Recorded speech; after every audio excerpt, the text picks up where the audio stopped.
Padre eterno, Rey glorioso, Rey todopoderoso, tú, Señor, nos permites ahora el seguir en este tiempo de adoración. Señor, permítenos poner la atención debida a tu palabra, que es fiel y de provecho para nuestros corazones, nuestras almas cansadas.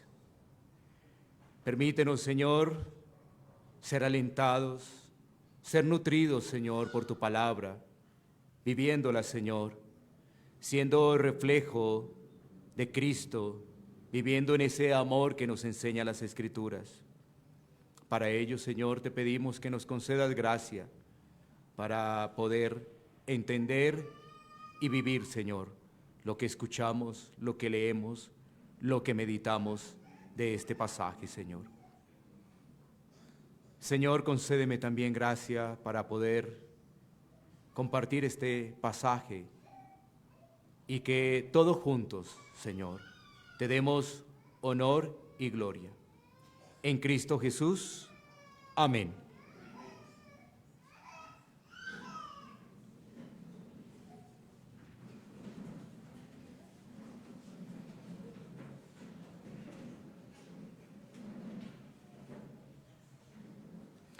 Muy bien, vamos a continuar entonces con la exposición de esta carta del apóstol Juan y nos vamos a concentrar, como se ha mencionado, en los versículos 12 al 16.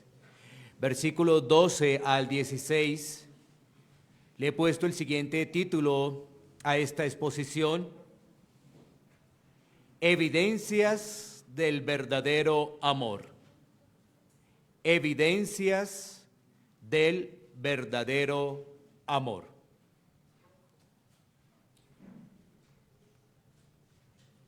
El sistema del mundo que inventa un Dios a su manera nos lo ha presentado a través de películas, y estas generalmente lo representan como un anciano que está iluminado, sentado en un trono, con una voz grave y potente, pero también armoniosa. Otros lo han representado como un anciano bondadoso.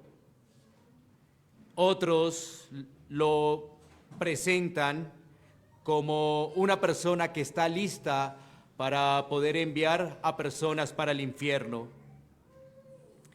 Pero es solamente la Biblia la que nos evita especulaciones, ya que la mente humana por el pecado hace de Dios cualquier representación. Por ejemplo, en la mitología griega, estos dioses griegos eran antropomorfos, es decir, tenían rasgos y figuras humanas, pero también los describían como inmortales y tenían poderes sobrenaturales. Vivían en el Olimpo, donde gobernaban y estaban al tanto de las relaciones humanas.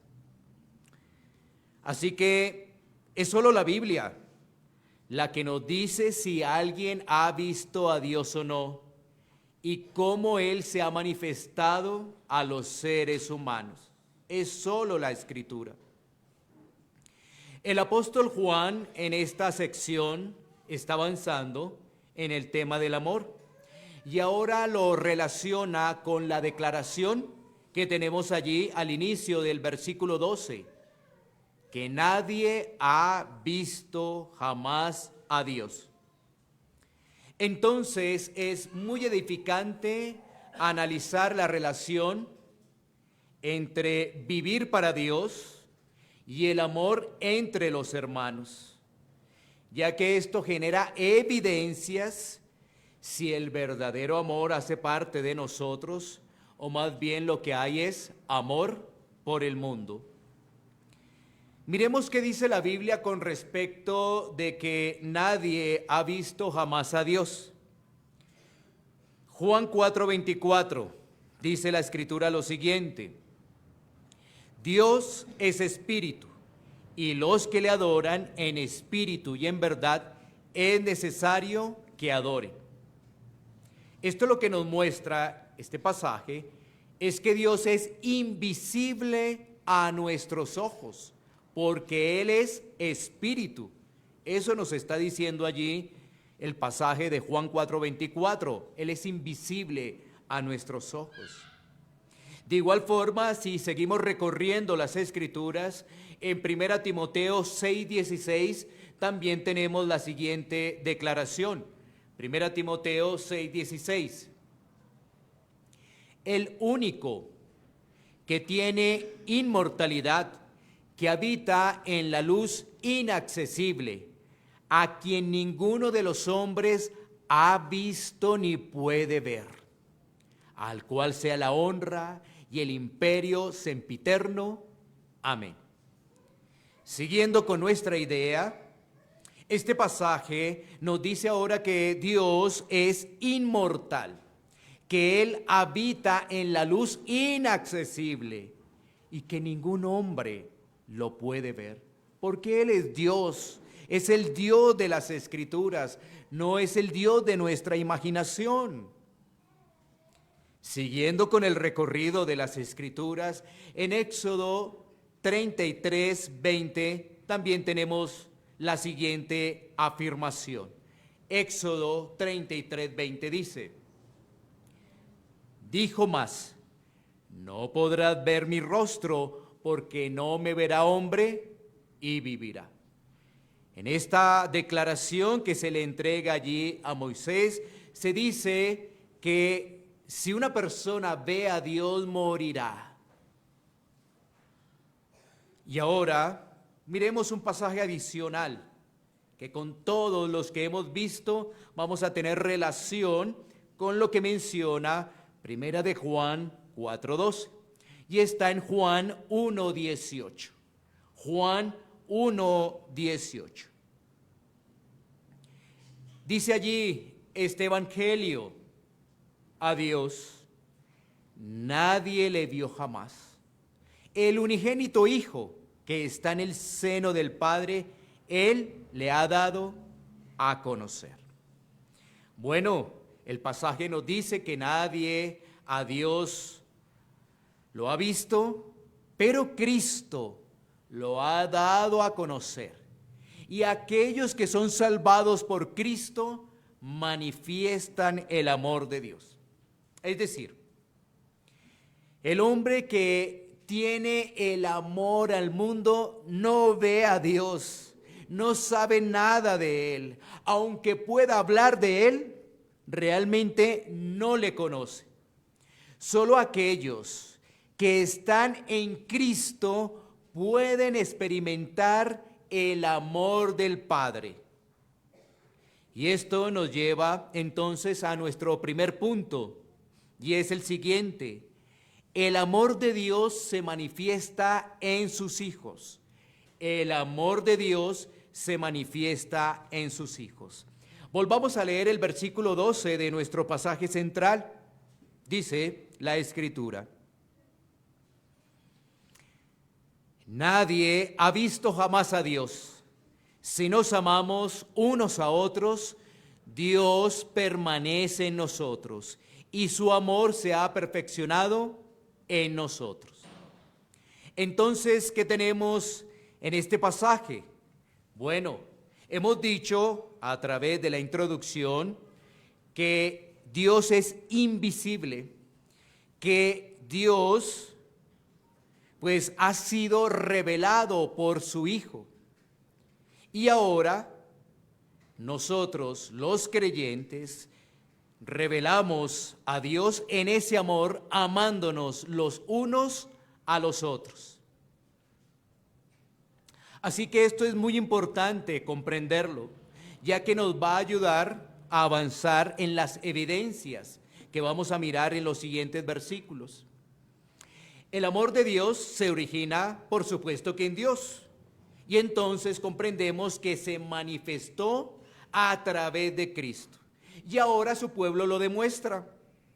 Una vez más, el amor se originó en Dios y se manifestó en su Hijo Jesucristo. Y se demuestra ahora en su pueblo. Y es importante reflexionar en lo siguiente: saber que Dios, que es todopoderoso, Él se ha dignado salvar a pecadores, debe ser para nosotros algo impactante. Saber que Dios ha manifestado su amor enviando a su Hijo para salvar a personas que vivíamos en el egoísmo y concentrados en sí mismo, y que ahora podemos realmente amar. Eso es algo maravilloso. Saber que Dios permanece en nosotros y su amor se ha perfeccionado en nosotros, eso es algo asombroso. Pero surgen algunas preguntas.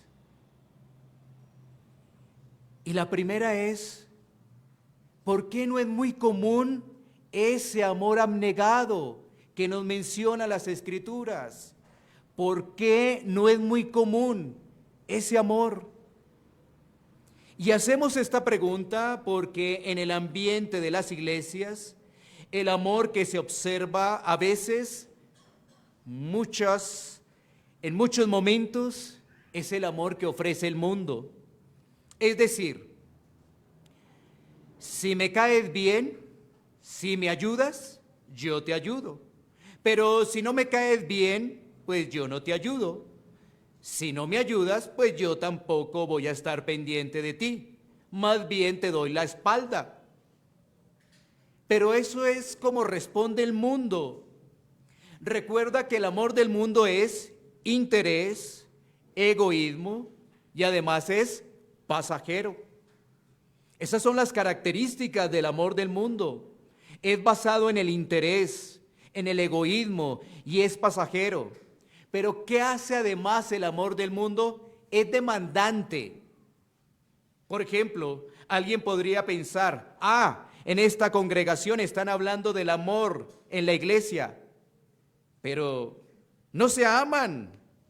Bueno, recuerda lo siguiente, hay que mortificar el pecado y debemos ser expuestos a las Escrituras. Y cada cristiano debe ser intencional, ya que el cristiano mira primero su pecado antes de mirar al otro. Ahí está el punto. Por eso decimos que el cristiano debe ser expuesto a las Escrituras.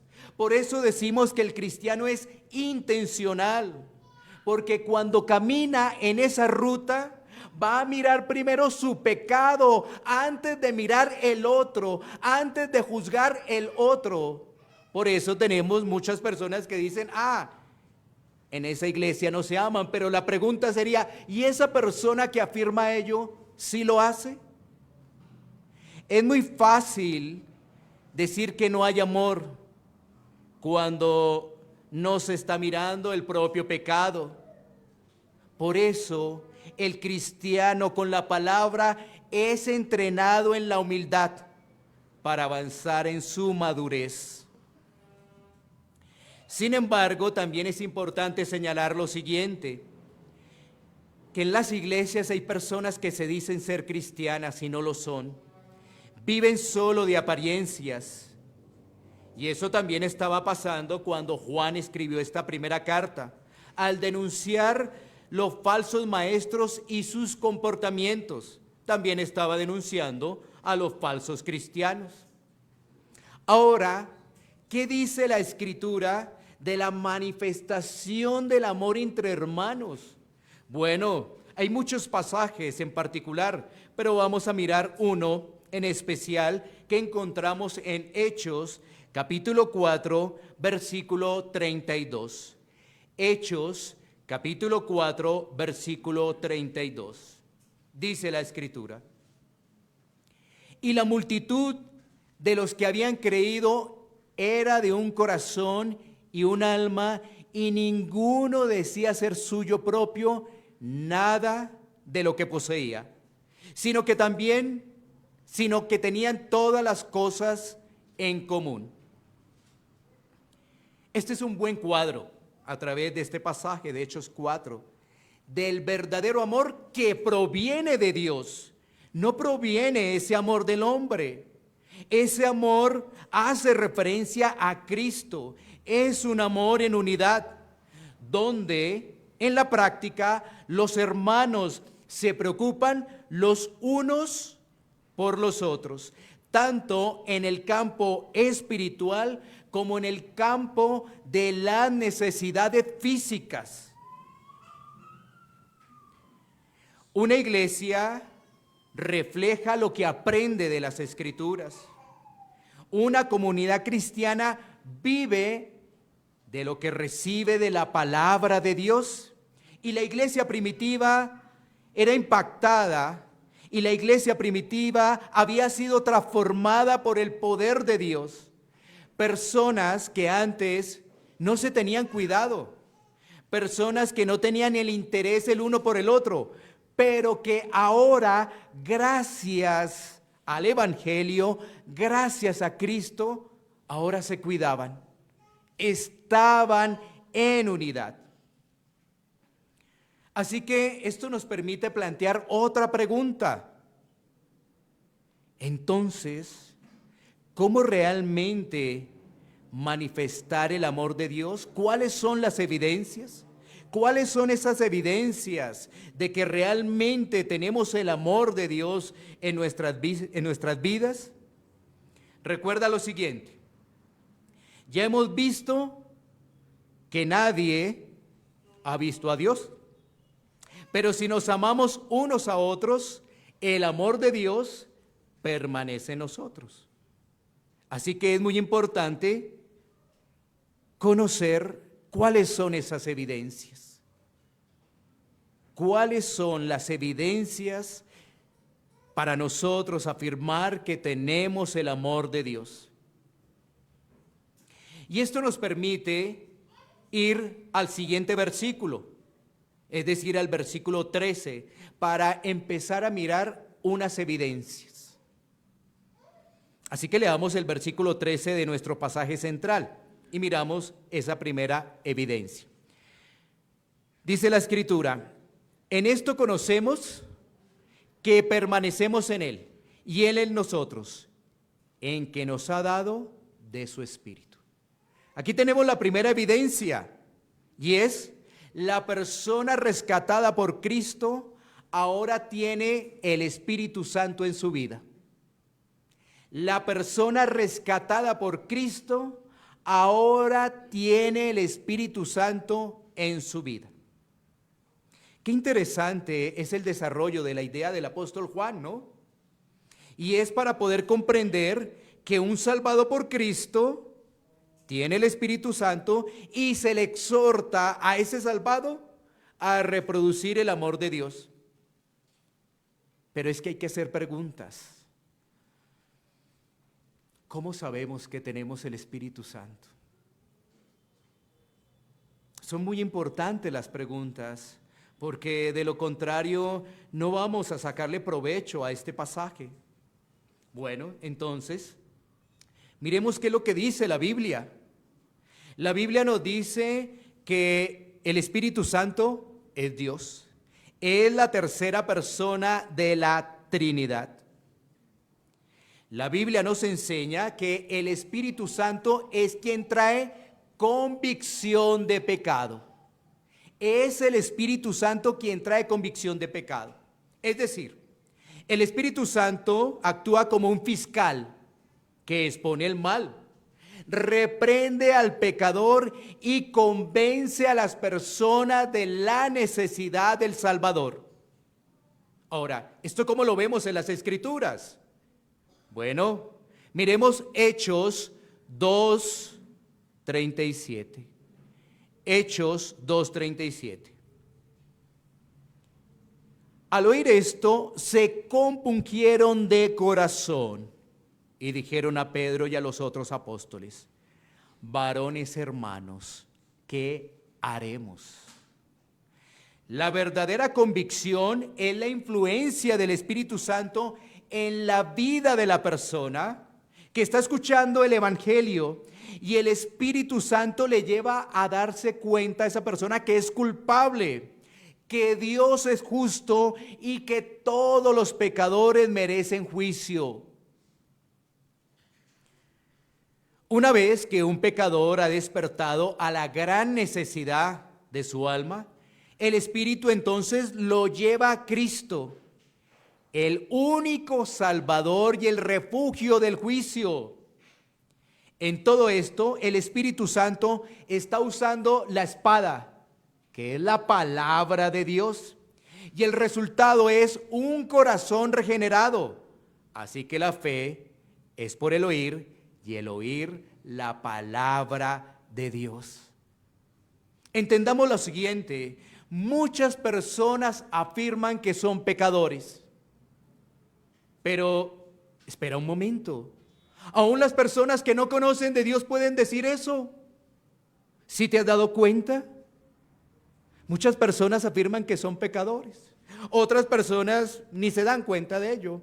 Pero no sé si tú has podido identificar que cuando se le habla a una persona del mundo y se le dice del pecado, dice, es que todos pecamos. ¿Sí ves?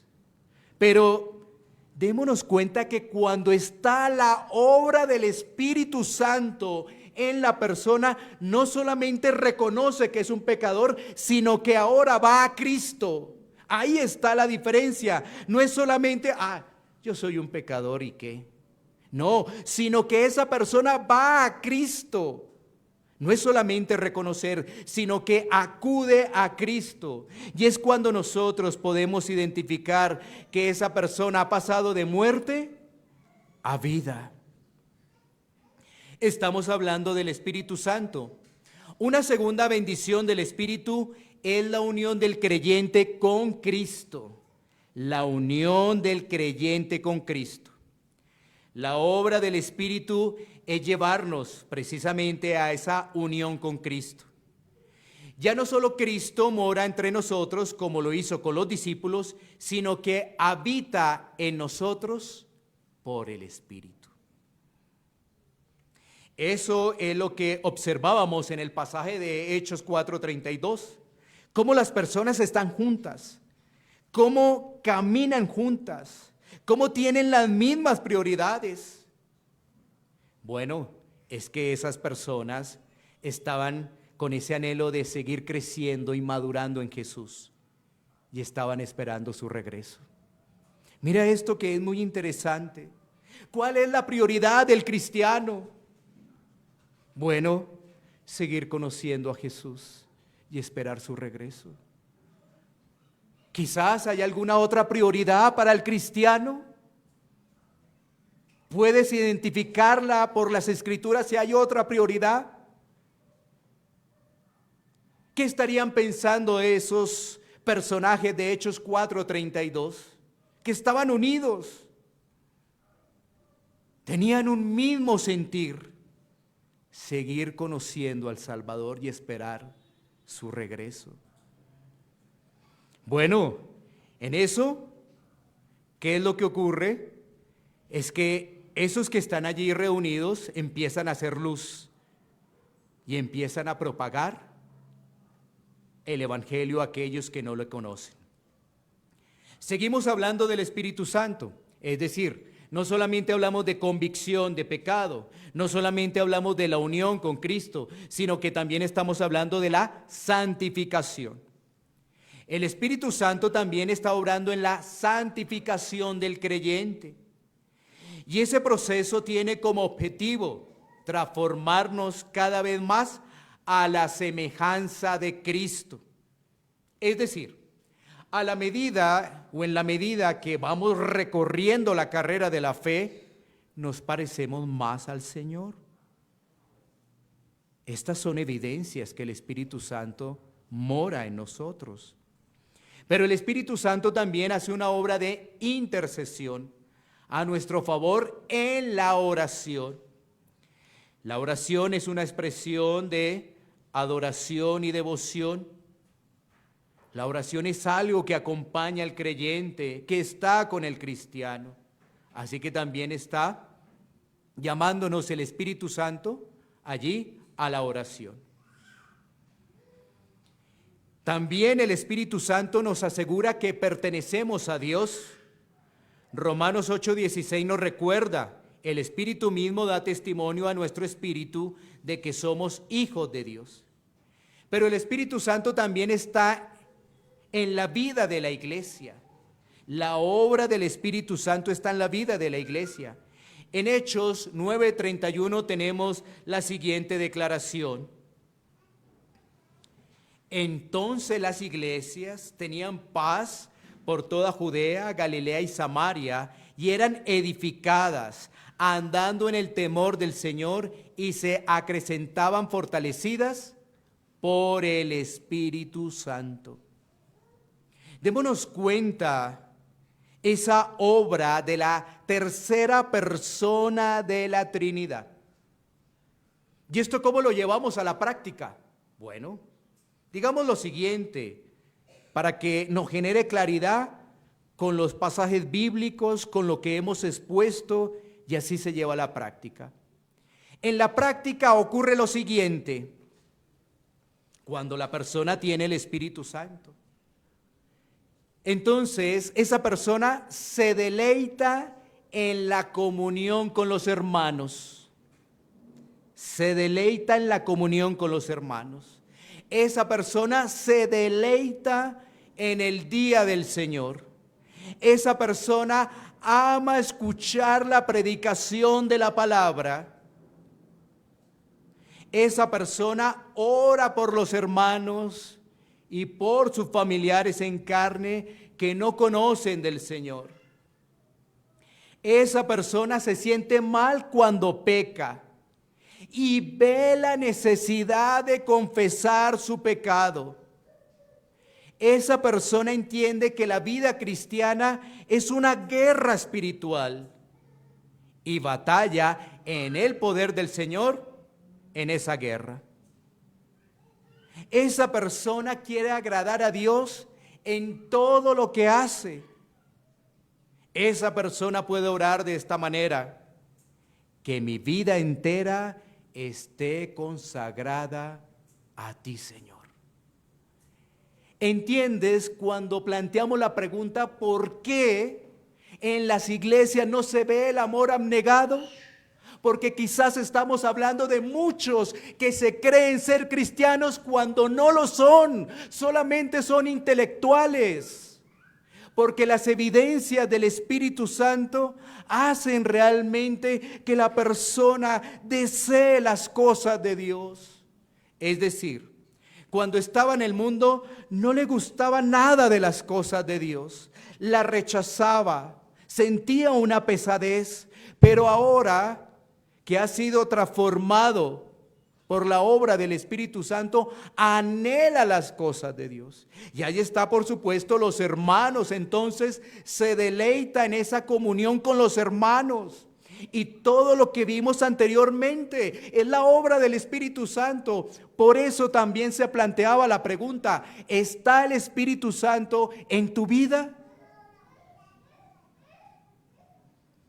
Qué hermoso es cuando escuchamos que una persona con sinceridad en su corazón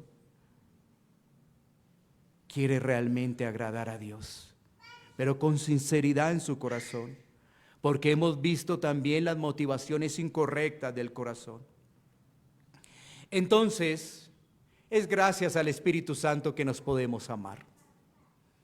Es gracias a esa obra del Espíritu Santo que nos podemos amar. Si amamos con el amor de Dios, estamos en Cristo, tenemos al Espíritu Santo y tenemos vida eterna. Y cuando partamos de este mundo, nos vamos a reunir con el Salvador. Esto es esperanza para el cristiano, porque si el cristiano ama con el amor de Dios, quiere decir que está en Cristo, quiere decir que tiene al Espíritu Santo y como tal tiene vida eterna. Y cuando parta de este mundo se va a reunir con el Salvador. Miremos ese amor abnegado en las Escrituras. Romanos capítulo 9, versículo 3. Romanos capítulo 9, versículo 3. Dice la Escritura: porque deseara yo mismo ser anatema, separado de Cristo por amor a mis hermanos, los que son mis parientes según la carne. Uno lee este versículo y dice: oh Pablo, ¿te has vuelto loco? ¿Quieres volverte anatema, Pablo? Pero son declaraciones profundas de Pablo. Él dice: por amor a mis hermanos. Es como si dijera: por amor a mis familiares que no conocen de Cristo, sálvalos, Señor, así yo me pierda, sálvalos, Señor. Ese es un amor abnegado. Este es el amor que da Dios y que le dio Dios al apóstol Pablo, porque Pablo tenía el Espíritu Santo. No había otra forma para entregar semejante declaración. Él desearía ser maldito por el amor a sus hermanos incrédulos, por sus parientes, por sus familiares que no conocen de Dios. Ese es el obrar del Espíritu Santo. Eso nos ayuda a comprender la pregunta que se está planteando: ¿cómo yo sé que tengo al Espíritu Santo? Miremos otro pasaje, Romanos capítulo 16, versículos 3 y 4. Romanos capítulo 16, versículos 3 y 4. Dice lo siguiente: saludad a Priscila y a Aquila, mis colaboradores en Cristo Jesús, que expusieron su vida por mí, a los cuales no solo yo doy gracias, sino también todas las iglesias de los gentiles. ¿Qué hicieron estos personajes por Pablo? Expusieron la vida por él. Si hay ese verdadero amor, sí lo hay. La Escritura nos lo muestra. Están las evidencias. Ese es el verdadero amor, el amor sacrificial, el amor que nos presenta las Escrituras. Es el amor que nos recuerda que Cristo puso su vida por el pecador. Ahora, cuando miramos el pasaje de Romanos, estamos hablando de que esos personajes que dieron la vida por el apóstol Pablo lo hicieron porque tenían a Cristo, tenían al Espíritu Santo. Ahora miremos la segunda evidencia. La primera evidencia es que tiene el Espíritu Santo esa persona. La segunda la vamos a tener en los versículos 14 y 15 de nuestro pasaje central. Versículos 14 y 15. Una vez más, volvamos a leer esos dos versículos. Y nosotros hemos visto y testificamos que el Padre ha enviado al Hijo, el Salvador del mundo. Todo aquel que confiesa que Jesús es el Hijo de Dios, Dios permanece en él y él en Dios. Ahora, es por el Espíritu Santo que una persona puede confesar la divinidad de Cristo. Es gracias al Espíritu Santo que comprende ello.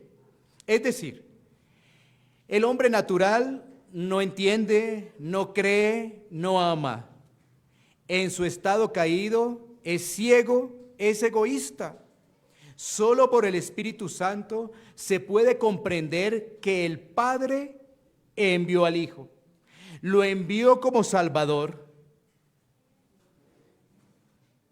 Y el pasaje también nos muestra que los testigos de la obra del Padre son los apóstoles y el Espíritu Santo. Ahora, la persona, entonces, que ha sido iluminada por el Espíritu Santo, cree estas verdades. Él cree que es un pecador. Él cree que solo Dios lo puede salvar. Él comprende que solo Dios le permite permanecer en medio de un mundo caído. Esa persona también cree que necesita del Señor diariamente. Así que esto nos lleva a comprender lo siguiente, que el confesar a Cristo de forma ligera, de forma emocional, sin razonar realmente lo que implica para la vida el tener a Cristo, es algo muy peligroso, porque ahí está el engaño. Es por eso que hemos mencionado durante estos minutos que hay muchas personas que dicen ser cristianas, pero que no lo son porque no reflejan el amor de Cristo, ya que su confesión solamente es de boca, su comportamiento y sus actitudes están muy lejanas de lo que enseña la Biblia. Y nuestro Señor así lo advirtió en Mateo capítulo 15, versículo 8.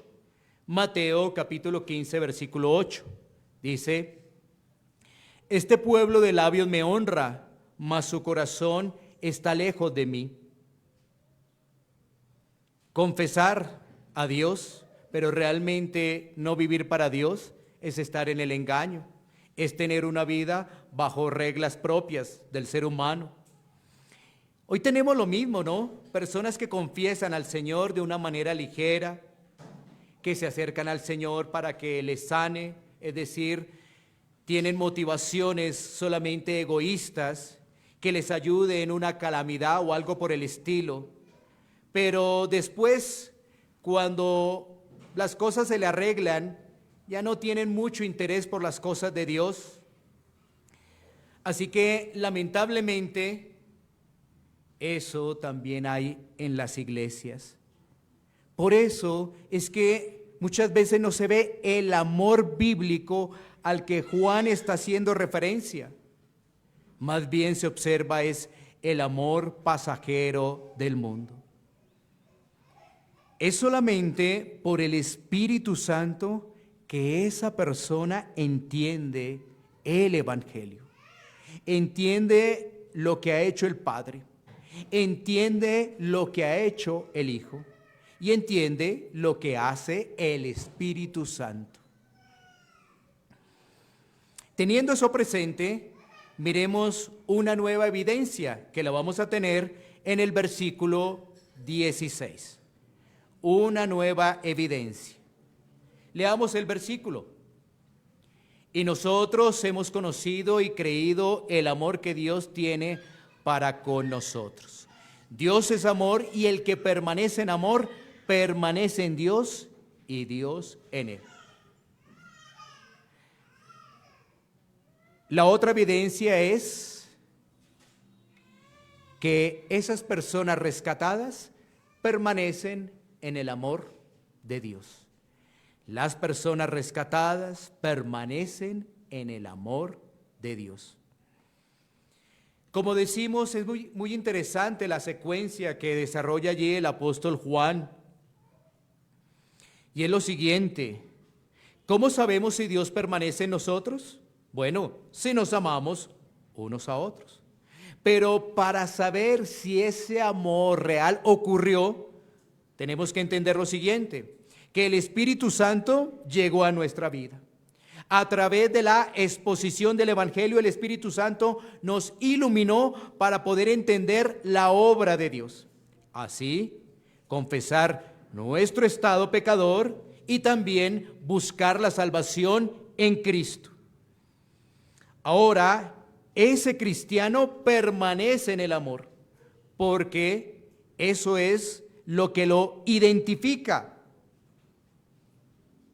Por eso se afirma que aquel que ha sido rescatado por Cristo permanece en el amor de Dios.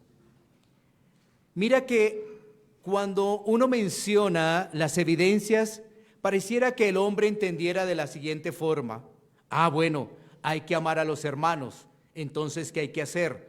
Bueno, hay que hablar con ellos, hay que preguntarles cómo están. Bueno, sí, claro, lo entiendo por las Escrituras, voy a hacerlo. Entonces, la persona lo hace, se acerca a su hermano a dialogar con la persona, pero después se le olvida. Y él piensa que ya lo hizo, que eso ya es suficiente. Así se entiende todo esto, lamentablemente.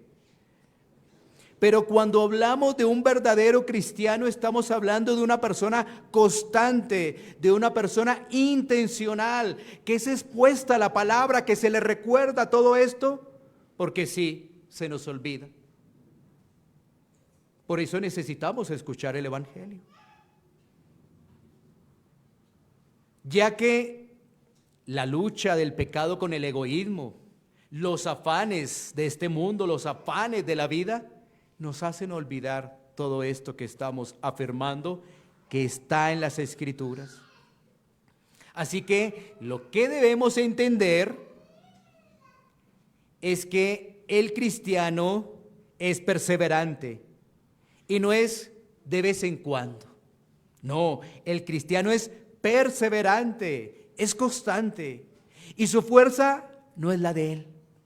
Su fuerza proviene de Dios.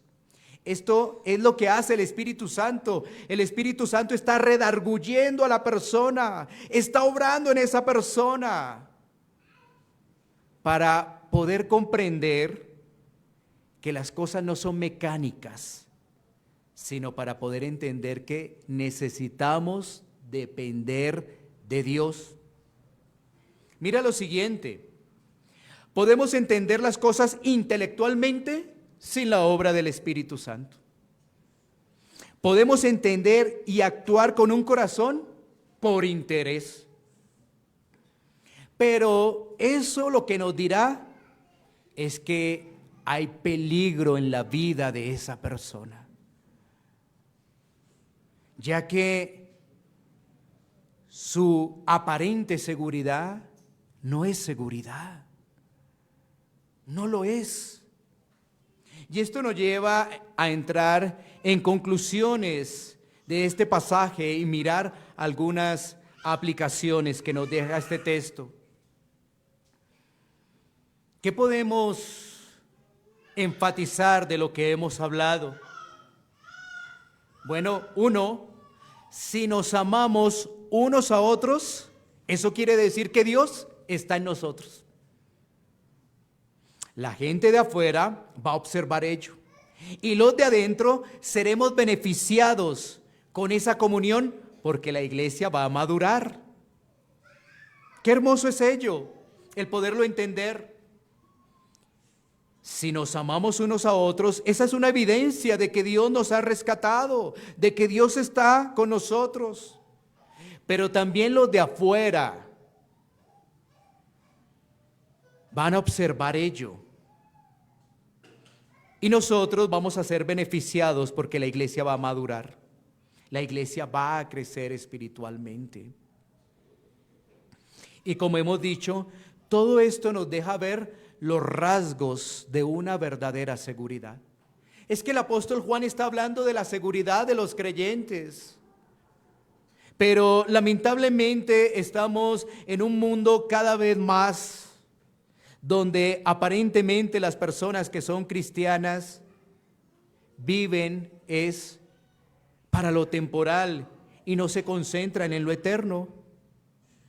Mira lo extraño, cuando nosotros leemos esta carta, lo que vamos a mirar es los rasgos de un creyente, pero si uno se empieza a examinar, empieza uno a decir, caramba, pero ¿será que yo soy cristiano? Pero en el primer siglo era traer seguridad a ellos.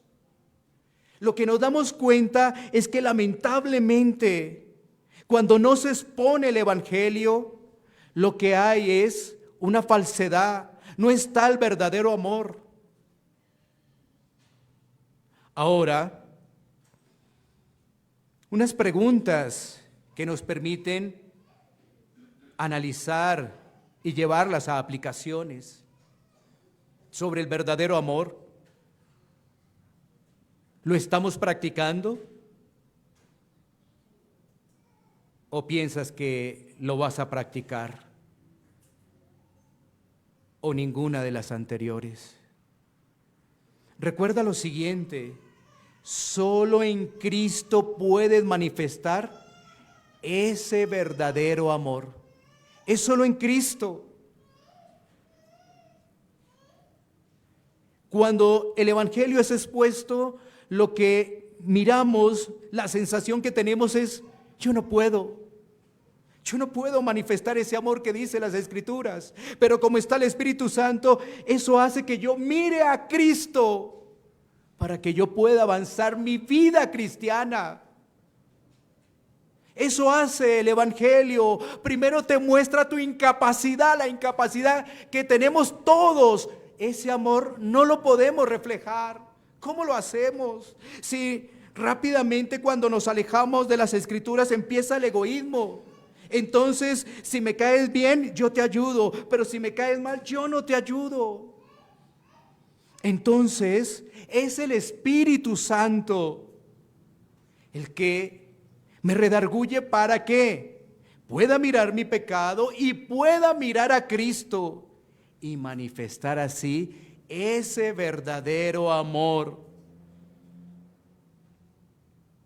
Y no el amor temporal, ni egoísta, ni el amor de interés del mundo.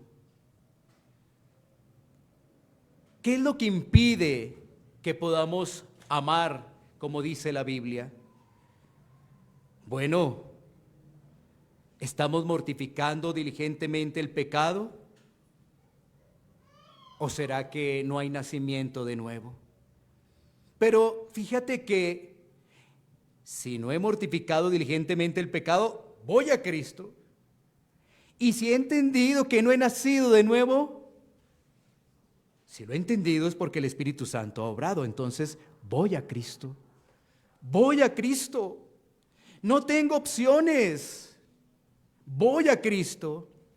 Por eso hemos hablado en estos minutos del peligro de anclarse en falsas seguridades de salvación, de entender superficialmente la obra de Cristo. Una vez más, recordemos lo siguiente, es que no había posibilidades de salvación para ninguno de nosotros. No había, porque la Biblia nos enseña que estábamos muertos en delitos y pecados. ¿Qué quiere decir? Que reinaba en nuestras vidas el pecado y que vivíamos en el egoísmo al 100%. Eso era así. Pero, ¿qué entendemos? Entendemos que había un problema y que solamente Dios lo podía solucionar. Solamente Dios podía solucionar ese problema. ¿Y cómo lo hizo? Bueno, enviando a su Hijo, enviando a Cristo, para que nosotros pudiéramos entender claramente nuestra necesidad de Cristo. Pero en medio de todo eso también pudimos entender que éramos rebeldes ante Dios y que solamente a través del sacrificio de Cristo nosotros podemos tener salvación. Entonces, también entendemos que el castigo fue para Él. El sufrimiento fue para Él. El rechazo fue para Él. Su sangre fue derramada para traer salvación a aquellos que estábamos perdidos. Una vez más, Él murió por el malo. A veces todavía en nosotros nos queda una sensación de decir, pues, malo yo. A ver, ¿cómo te explico? Pues, no del todo. ¿Sí? A veces todavía queda una sensación en la persona de no reconocer realmente el estado espiritual. Y lo que hay que decir claramente es que Él murió por el malo, el pecador. Él murió por el asesino, el mentiroso, el rebelde. Y Él lo hizo para que ahora nosotros, los que hemos entendido el Evangelio, gracias a la obra del Espíritu Santo, podamos ver la luz y andar en la luz y manifestar esa luz a través del amor. Eso es.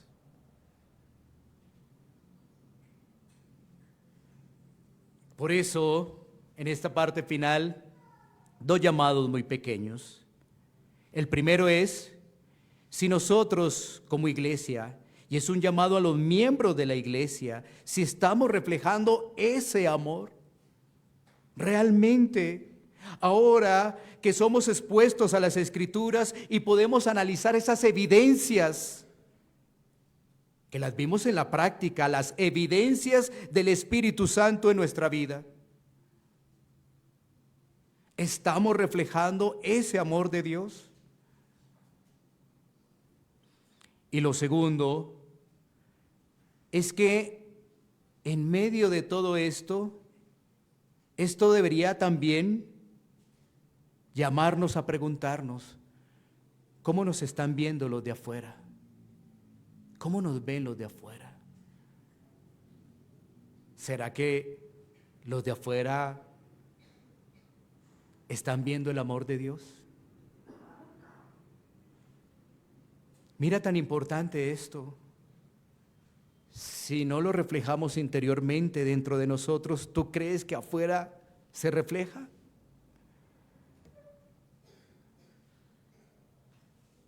Es solamente el Espíritu Santo el que da entendimiento y el que puede abrir los corazones para que se pueda reconocer